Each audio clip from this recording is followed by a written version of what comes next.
Nice to see everyone. So just for the people that are new as well, is there anybody that's like brand new to meditation as well, or just new to coming here?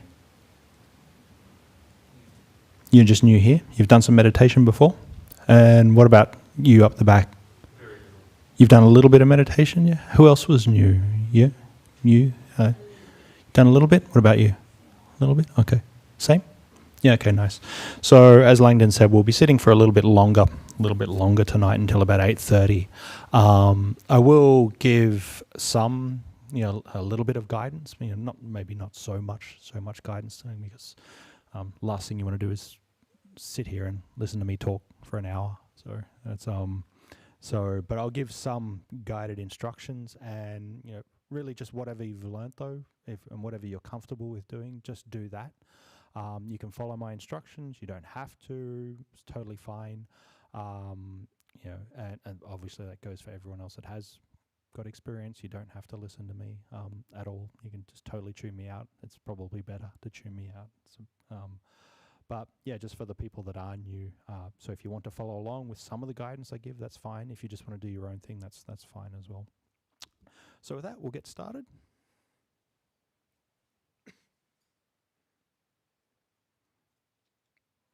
Take a comfortable seat.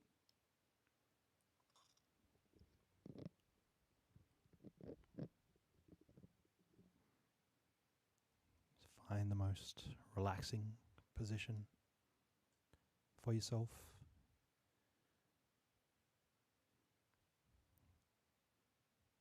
It's totally fine to sit in a chair if you're not used to sitting on the floor for a long period of time.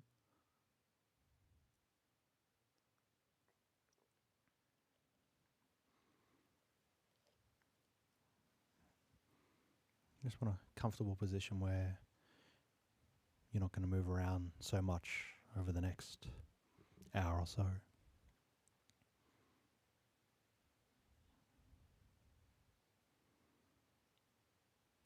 Just take a moment to check in with the state of how you're feeling at the moment.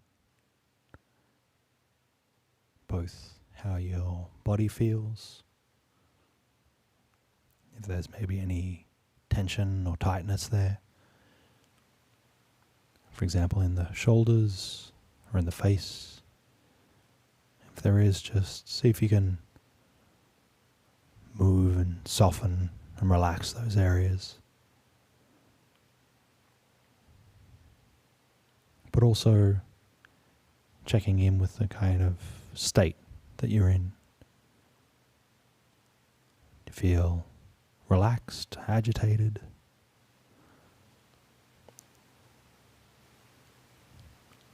Flustered, at ease?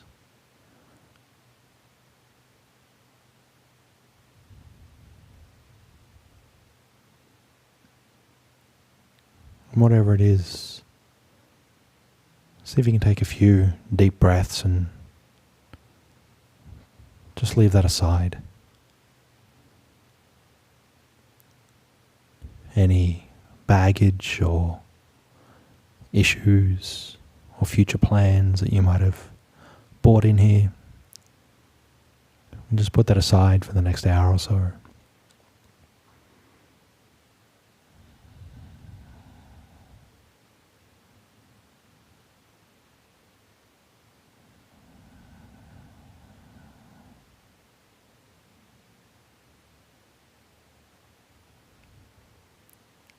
And it's nice to begin any meditation by setting up the mind in a certain way. So sometimes it's nice to make an intention or a resolve for the sit that's coming up.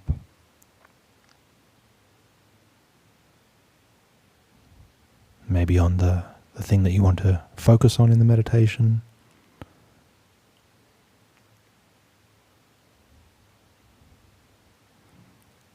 Maybe even just setting up the attention to leave all your problems and issues aside.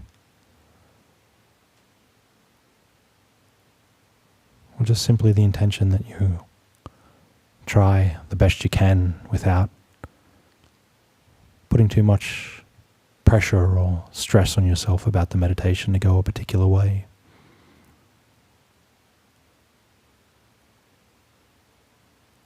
But at minimum, to see if you can make the resolve to try to make the best use of this coming time.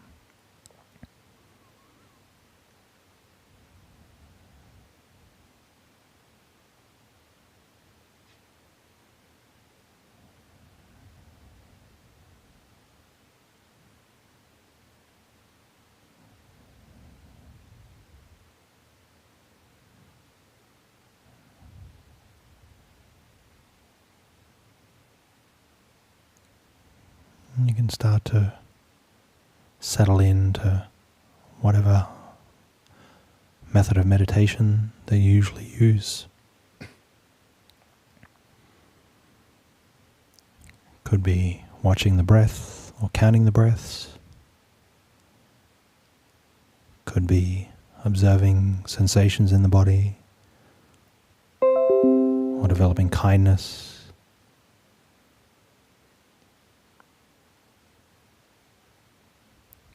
Or some form of investigation, but whatever it is that you usually use.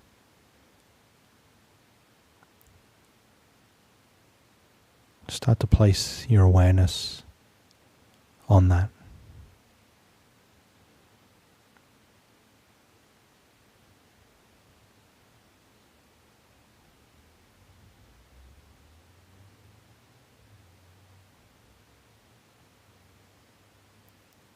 Relax and settle into it with that resolve just to try to do the best that you can of maintaining awareness of the breath or sensations or whatever it is.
You may have drifted off.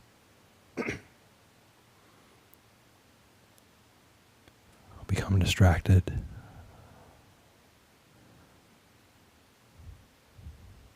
Or let your attention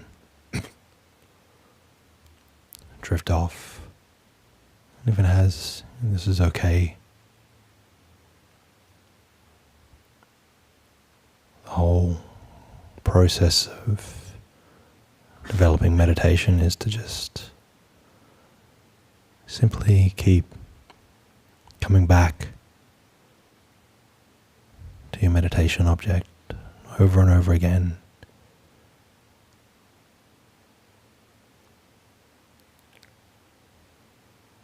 Without feeling bad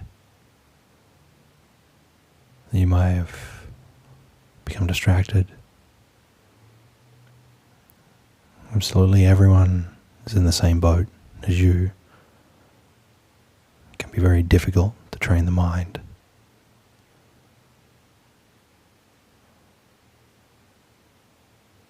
So whenever you do notice you have drifted off,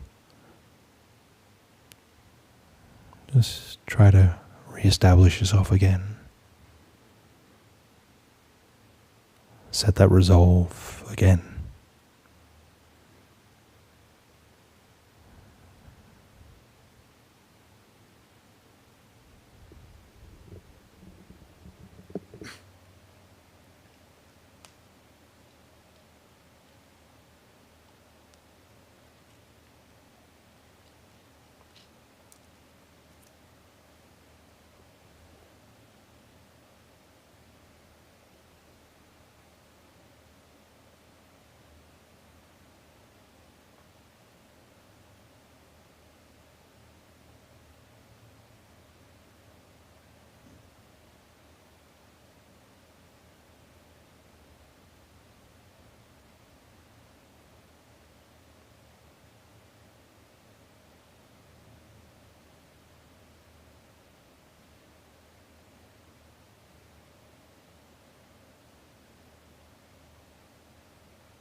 However, the meditation has been going for you so far.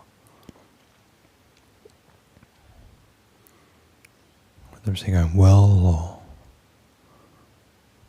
not so well, or normal.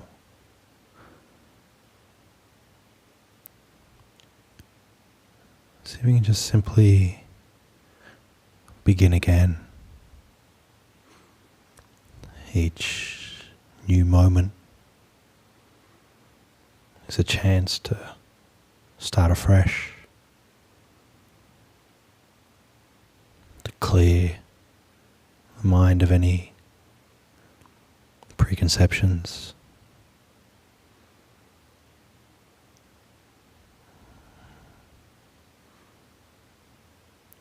Each moment that you're aware is an opportunity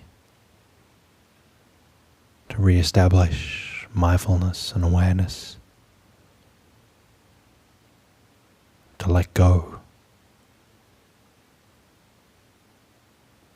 to put down the burden and to be at ease.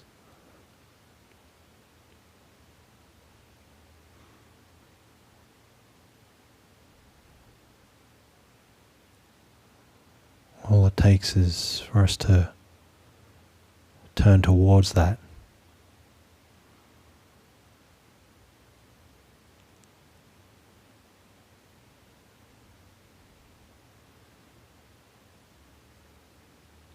So again, however the meditation's been going, just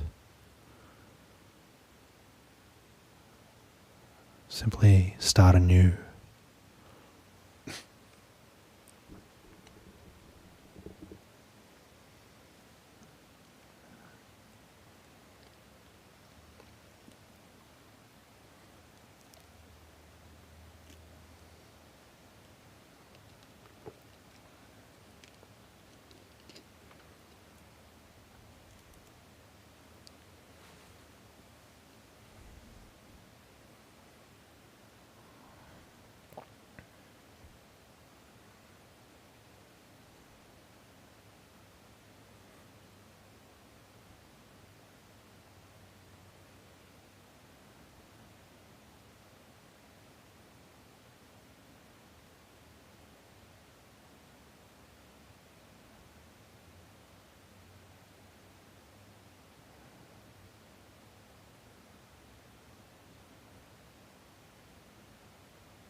Hopefully everybody had a nice sit.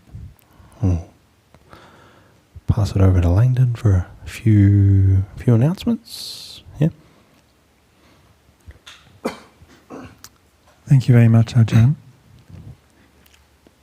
The most important announcement to make is that there will be no guided meditation here next Monday night. We have a big weekend ahead at the Newbury Buddhist Monastery. It's attached to the Buddha Loka Centre here. On Sunday, we have the official opening of the SOS, Sanctuary of Stillness, and you're welcome to attend that.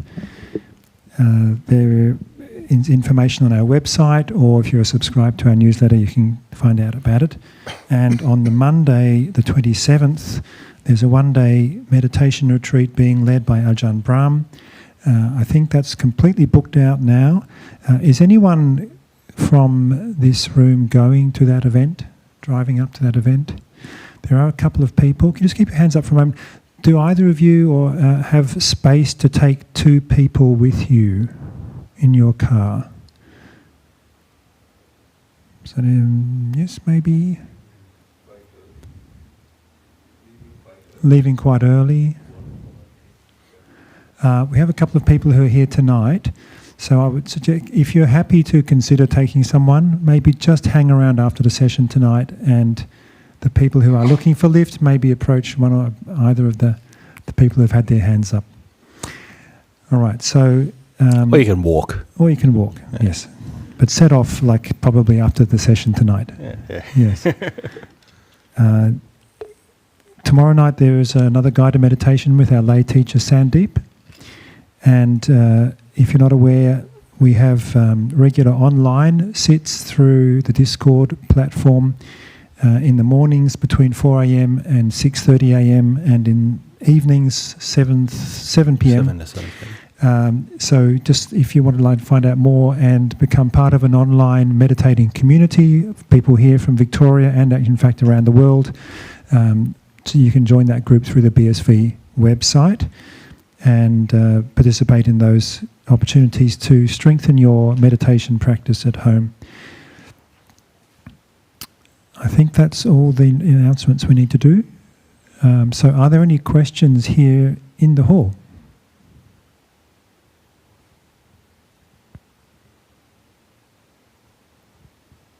Not at this moment, so I'll go to the online questions. Yeah, for sure. Or at least I'll start with one and see how we go.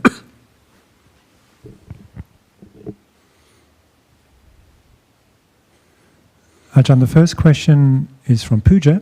Oh, okay. Hey, Pooja. Yesterday in your talk, you mentioned about being judgmental as a form of conceit. Yep. Could you speak to the difference between being judgmental and being discerning? Yeah, that's a really good question. So if by discerning you mean that you're trying to discern between potentially what is like a skillful state or an unskillful state, a wholesome or an unwholesome state, obviously, yeah, that does involve some kind of element of judgment there. You have to judge in some kind of way whether something is going to be good or bad, right or wrong, skillful or unskillful.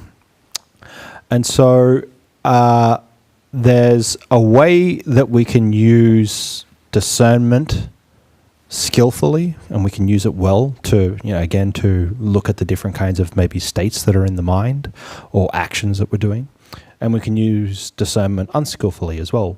We can use discernment to in an unskillful way where we're judging, maybe ourselves or other people harshly. So discernment can be used in a skillful and an unskillful way. And likewise with kind of the judgments that sort of arise out of conceit as well. That can be used in a skillful way, but it also can be used in an unskillful way. So while any kind of act of judgment really does involve some sort of level of conceit there and just for anybody that didn't listen to the talk yesterday, you didn't have to, don't bother. It was just me rambling for a while. So don't bother about listening. But essentially what I was talking about was this element. When I say conceit, we mean this in a very different way in the Buddhist sense, where conceit is anything that has a kind of I am attached to it. That is from a Buddhist perspective, we'd see that as a kind of conceit, not just necessarily in the way of that I'm conceited and I'm egotistical and I'm negative in the kind of way. From a Buddhist perspective, we use this in a different kind of way. So just to take that on. So the judgments that arise from any kind of conceit of I am, these can also be either used in a skillful way or an unskillful way. So there is, there might be a phenomenologically like a little bit of a difference there in a kind of conceit-based judgment and discernment. But I think there's probably like quite a big overlap to it. And both of those things, you can use them in a skillful or an unskillful way. I hope that's answered the question. I sort of don't remember the first sort of half of the question. It was... but yeah, it was about sort of judgment and conceit and then the difference between discernment, right? Yeah, that's about all I sort of really have on that at the moment. But I'd honestly probably have to think about it a little bit more. I haven't thought about it in great detail, but that's just sort of what jumps to mind at the moment. Okay, thank you, Ajahn. Are there any questions here in the hall? Thank you, Venerable. Yep. So I have a question regarding the color in meditation. Yep. Like sometimes Sorry, the what? The color? Color. Yeah. Yeah, okay. In yep. meditation, like Yep. is there any significance of color in meditation or it's just illusion? So what do you mean by color? As in color that arises in the mind or something when the mind becomes... like not always, but sometimes like the purple color always comes in my visualization. I'm not sure like if that is something wrong with me or it's like illusion or something else. Yeah. Does it usually come about when the mind is calm, or does it usually come about when the mind is agitated or something like this? Like when calm, I couldn't see the color, but when like the mind is roaming around, like I can see that color. Yeah, okay. So, different people experience different things in meditation. So some people might, if their mind becomes calm, they might sort of see more kind of lights, maybe more colors. Other people, when their mind becomes calm, they don't see any colors. Some people sort of might have kind of when their mind becomes calm, they might have bodily sensations of coolness. Some people, when their mind becomes calm, they have bodily sensations of heat. So everybody's a little bit different in what they experience, both physiologically and phenomenologically as well. So if it's something that's like associated with calm in the mind, then this is like generally an okay thing. There's nothing really to be worried about there. But just as a note on top of that, it's like, again, like everybody just sort of experiences things very differently. So you get some people that have very kind of vivid visual images just in their daily lives. So some people dream in more vivid imagery. Some people, you say to them, bring up an image of an elephant in a forest, they can bring it up very, very vividly. Other people, they're like, I don't really see a picture in the mind. So just generally, overall, people are different in the kind of mental imagery that they'll have. So it's just maybe something that is probably, maybe a little bit more along your own kind of your personal proclivities to see certain colors. Now, as I said though, like if it is associated with calm, then this is a good thing. But what I'd sort of just take on board is that, well, this is just an instantiation of the mind becoming calm. This is just a quality of the mind becoming calm. It won't always be like that. Your mind might become calm one day and it doesn't have the colors associated with it. Your mind might become sort of agitated one day and you'll have colors come up.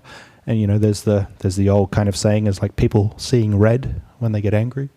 It is literal. Like some people do really see red. So I just say it's the kind of qualities that come up for you personally yourself when the mind's becoming calm. So I wouldn't worry about them too much. I wouldn't read into them too much. Again, your job in meditation is really just to essentially, say for example, you're focusing on the breath. The job is just to focus on the breath. So whatever comes up because of that, that's fine. It's all good. But the job really is to keep your awareness with whatever meditation object you're using. And with that, then the mind, if you can not worry about those things so much and just put in the right kind of causes, then the mind will just get calmer and calmer and calmer. And then like when the mind actually does get calm, colors don't matter. Like colors are just a waste of time. Like when the mind is actually really, really calm. So yeah. But again, it's a good sign if it's associated with calm. Thank you. As well.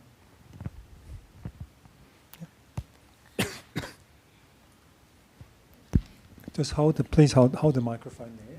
I'll just go to the online question because we alternate. Then you're next. Yeah, you're next. Yes. All right, after this one. Sorry, thank you. Thank you, Ajahn. Let's go to the next online question, and then you've got another question in the room. Yep. Someone's written or asked, I don't feel like meditating lately. Is that okay? I don't feel like I'm benefiting from my practice. I feel like meditation has given me an ability to be present, and that has taken the place of formal practice. Yep. Yeah, so look, it's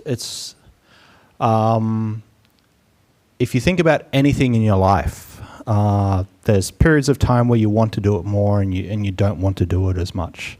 And this is just sort of a natural instantiation of being in existence, that some things at one period of time they seem more salient and more important to you. At other times they don't seem as salient and as important to you. And at some times you'll be getting more benefit out of something, and at other times you won't be getting as much benefit out of it. So it's okay. It's totally okay to have these basically your practice, your meditation practice, go through the same kinds of things. So yeah, so it sounds like at the moment you're at a time where like the motivation to do any kind of practice is low, and that's totally fine. And there might be this kind of feeling of like, well, look, I've got a lot out of meditation over the course of my life, and it's sort of shifted me in another direction, and things are going well. And so there's nothing wrong with that. The only thing I would say is that I wouldn't sort of like totally write it off in entirety, because it is something that even though at times it might not feel like it's doing much, if you're doing it constantly there in the background, it is still having a positive effect, and you might not actually recognize it. So it's something and this is just my opinion of it. It's your life. Do whatever you want. Essentially, do whatever you want. I'm not gonna like knock on your door every morning and make you do anything. But this is just my opinion of it. But it's something I wouldn't sort of like shut the door on totally of like, well, I've done that and that's enough of that now. I think because it is something that does have the capacity to improve the quality of your mind if you keep at it.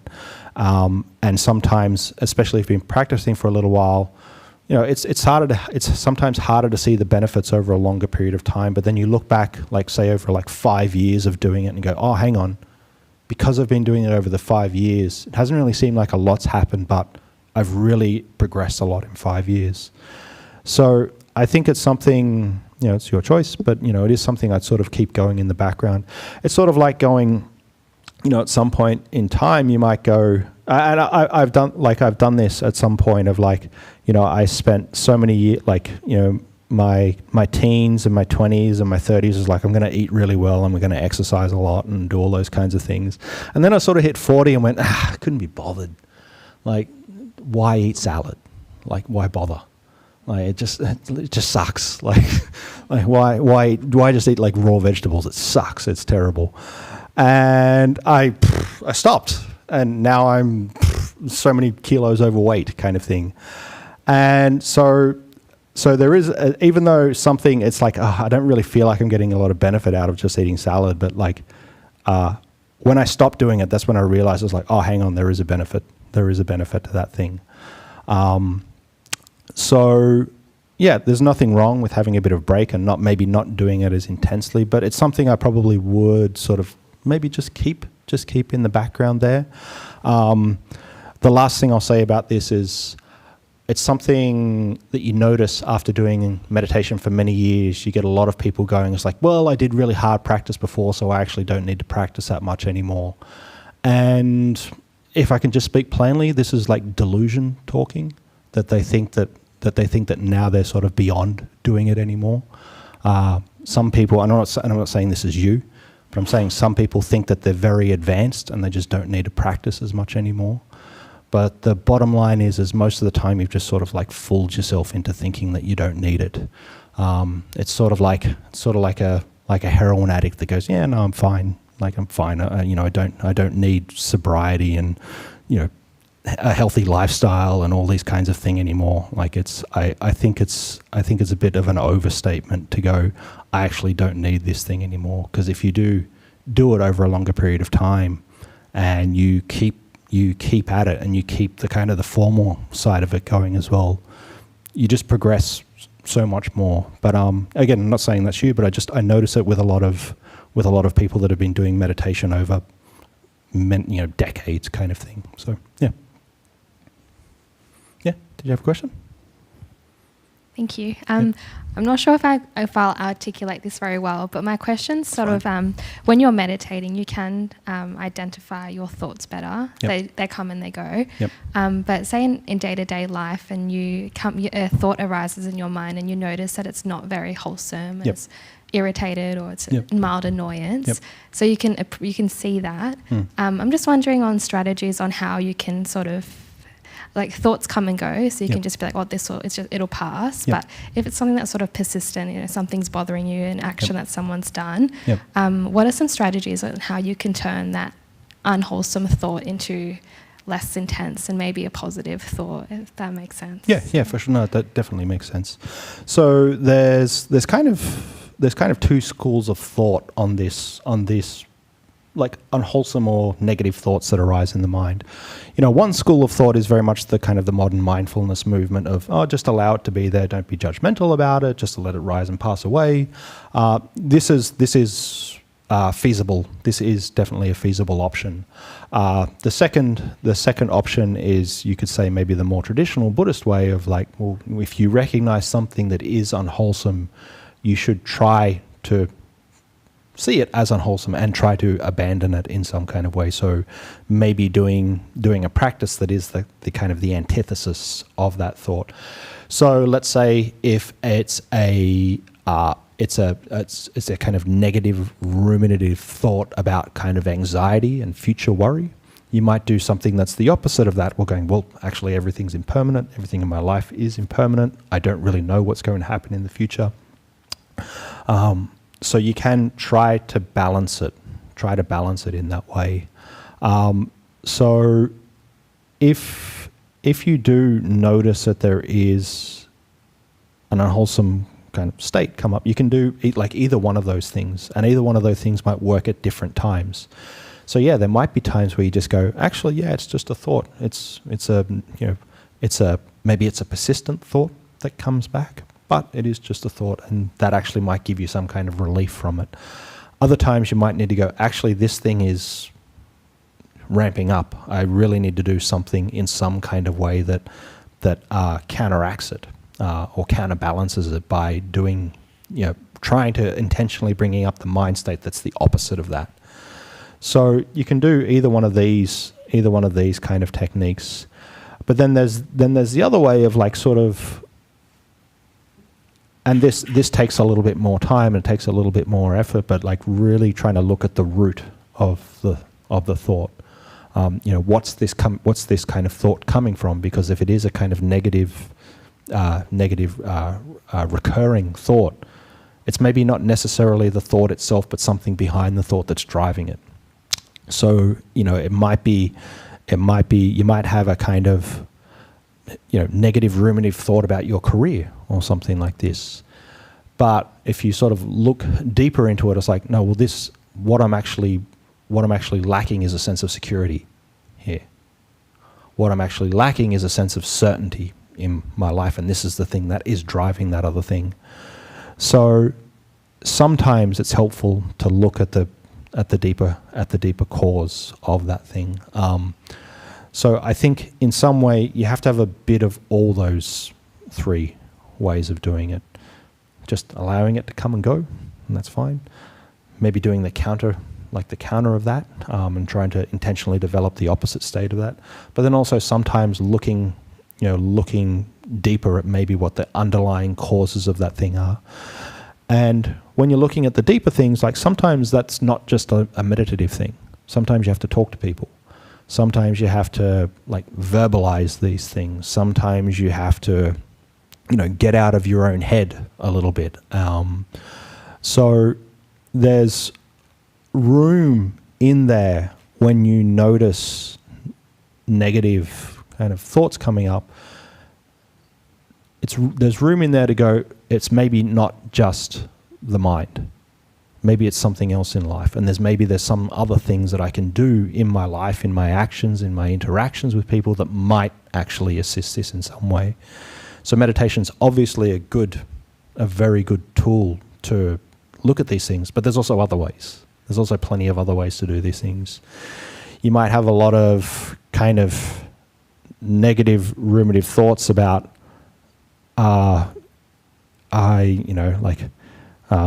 why aren't my relationships going any good?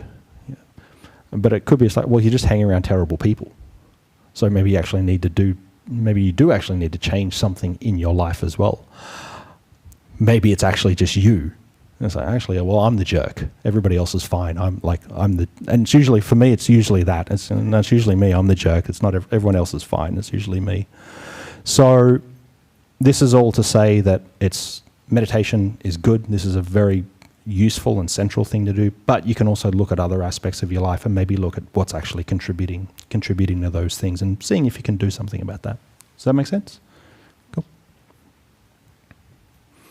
Maybe got time for one more question. There aren't any online. Are there any more questions here in the hall? No? No? Okay. If that's the case, we can call it a night. Good to see everyone. Just to reiterate, the grand opening ceremony next Sunday at Newbury.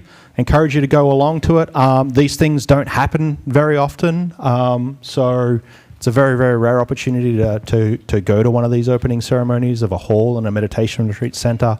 It'll be quite nice. There'll be a lot of monastics there, both from Newbury and from many other monasteries.